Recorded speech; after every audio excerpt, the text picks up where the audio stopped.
Sige na kasi. Samahan mo na ako. Gusto ko lang naman makita ng personal ang mga painting doon eh.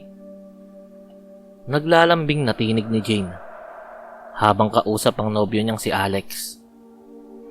Ang tinutukoy ng dalaga ay ang lumang bahay sa katabing probinsya. Matagal na itong bakante at walang nakatira.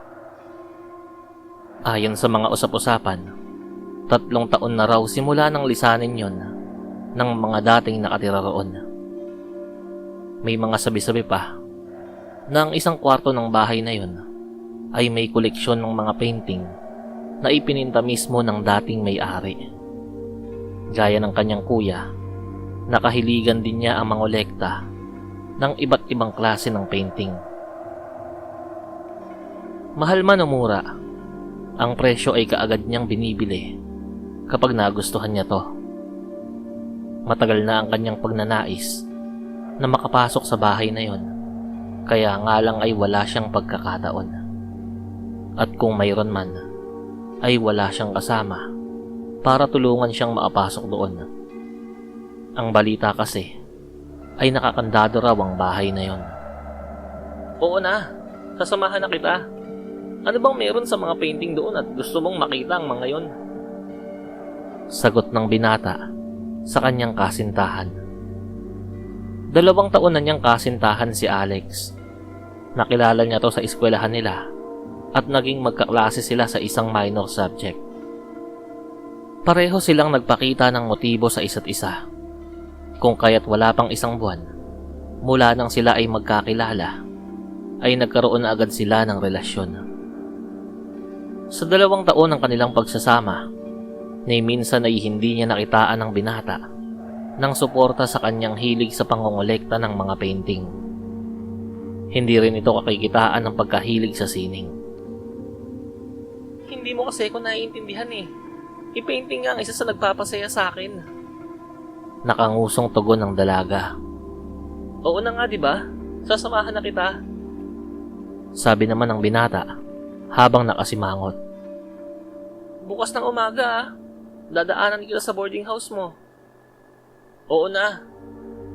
Mabilis na sagot ng lalaki, sabay dampi ng halik sa pisngi ng dalaga bago ito umalis.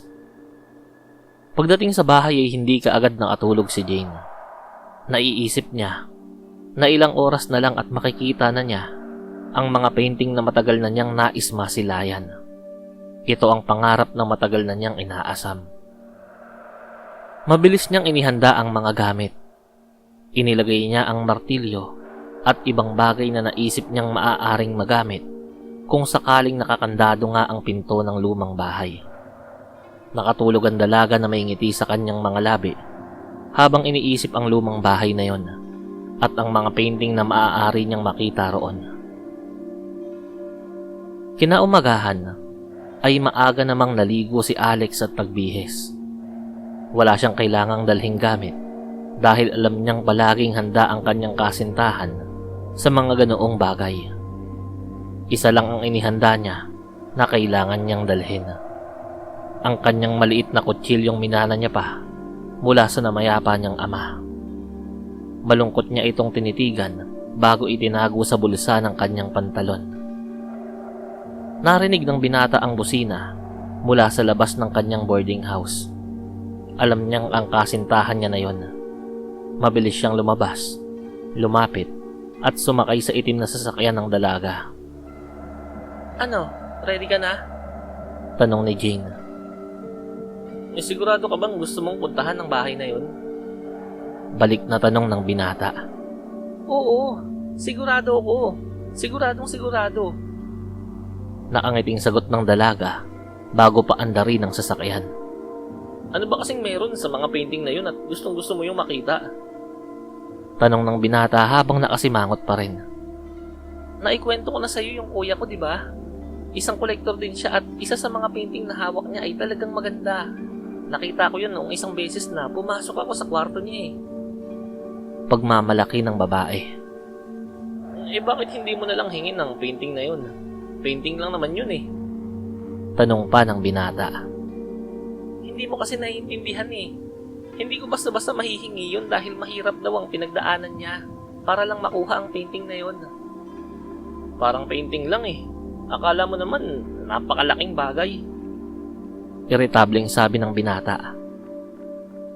Halos 1 oras ang itinakbo ng sasakyan bago nila narating ang katabing probinsya kung saan matatagpuan ang lumang bahay. Kaagad ipinarada ng dalaga ang sasakyan sa mismong harap nito. Pagbaba nila ay minasdan muna nila ang paligid. Walang tao.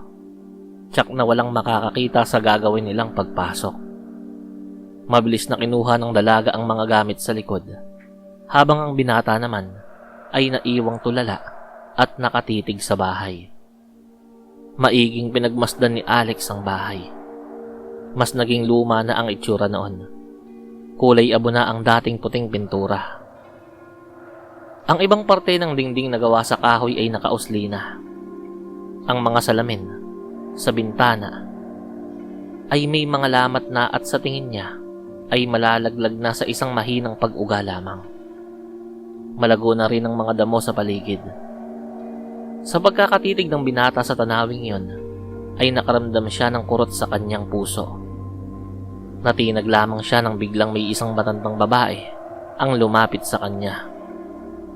Nakatitig ito na parang pinag-aaralan ng itsura ng kanyang muka. Kakausapin sana ng binata ang matanda nang biglang sumulpot sa kanyang likuran ng kasintahan. Tara na, buhatin mo na tong mga gamit. Pag-aaya ng dalaga. Nang maipasa ang mga gamit sa binata, ay hinila niya ito sa kamay, papalapit sa lumang bahay. Katulad ng kanilang hinala, nakakandado nga ang pinto nito. Agad kinuha ng dalaga ang martilyo at inihampas ng malakas sa kandadong nagdudugtong sa mga kadena. Nakailang pukpok na siya pero hindi pa rin nasisira ang kadena. Tingnan natin, baka may iba pang pwedeng daanan dito eh. Agad nilang tinungo ang likod ng lumang bahay. Lumapit ang binata sa isang bahagi ng dingding. Hinawi ang makapal na damo. May sinungkit sa ibaba at agad na itinulak ang dingding. Ang galing. May daanan pala dyan. Natutuwang tinig ng dalaga. Pumasok sila sa loob. May kalakihan ang sala nito. Walang nakatira, pero maayos ang pagkakasalansan ng mga gamit. Walang agiw sa loob. Isang indikasyon na hindi ito basta inabandona. Mapapansin din sa dingding ang isang disenyo na dapat ay paglalagyan ng painting. Pero walang nakalagay roon. Ininguso ng binata ang isang kwarto at agad pumasok ang dalaga. Ganoon na lamang ang tuwa ni Jane nang makita ang mga painting sa dingding. Iba't iba ang sukat at tema. Nang tatangkain ng dalaga na tanggalin ang isa sa mga painting, saka naman pumasok ang binata. Ang ganda ng mga painting, di ba? Nakangiting sabi ni Alex. Lahat ng yan ay ipininta ng tatay ko. Siya ang pinakamagaling na pintor dito sa probinsya. Kaso nga lang ay wala na siya eh. Pinatay siya. Pagpapatuloy ng lalaki. Anong sinasabi mo? Balik na tanong ng dalaga. Nakita mo ba yung malaking lalagyan ng painting sa sala? Ang dating nakalagay doon ay ang pinakamagandang obra ng tatay ko. Kaya lang ay ninakaw yun. Sa totoo lang, wala akong pakialam sa painting dahil sining lang naman yun eh. Pero kitang-kita ko kung paano pinatay ang tatay ko. Pinatay siya ng kuya mo at tinangay ang painting. Kitang-kita ko yun. Lumuluha na ang binata. Sa simula pa lang ay alam kong kapatid mo siya. Sinadya akong mag-enroll sa eskwelahang pinapasukan mo nang sa gayon ay mapalapit ako sa iyo at magkaroon ng pagkakataon na makita siya para mapatay ko. Pero hindi nangyari yun eh. Dahil 3 taon na ang nakakalipas at hindi pa rin siya bumabalik dito sa Pilipinas. Patuloy na kwento ng lalaki habang umiiyak. Pero di bali na. Makakapaghiganti na ako ngayon. Mararanasan ng kapatid ng kriminal na yun kung paano mawala ng isang minamahal. Matapos ang sinabing yun ay dinukot ng binata ang kutsilyo mula sa bulsa at mabilis na itinarak sa sarili nitong leeg. Bagsak sa sahigang duguan at wala ng buhay na katawan ni Alex. Hindi natinag sa pagkakatayo si Jane habang nakatitig sa bangkay. Maya-maya ay ngumiti ito. Sa simula pa lang ay alam kong ikaw ang anak ng napatay ni Kuya. At alam kong darating sa puntong sasamahan mo ako rito. Mabilis na tinanggal ng dalaga ang lahat ng painting sa dingding at dali-daling nilisan ng lugar. Dala ang mga yon. Sa kwarto ng lumang bahay ay pumasok ang isang matandang babae. Lumapit siya sa wala ng buhay na katawan ng binata. Salamat at binalikan mong muli ang bahay na to. Huwag kang mag-alala, apo. Patuloy pa rin akong maglilinis dito habang nabubuhay ako.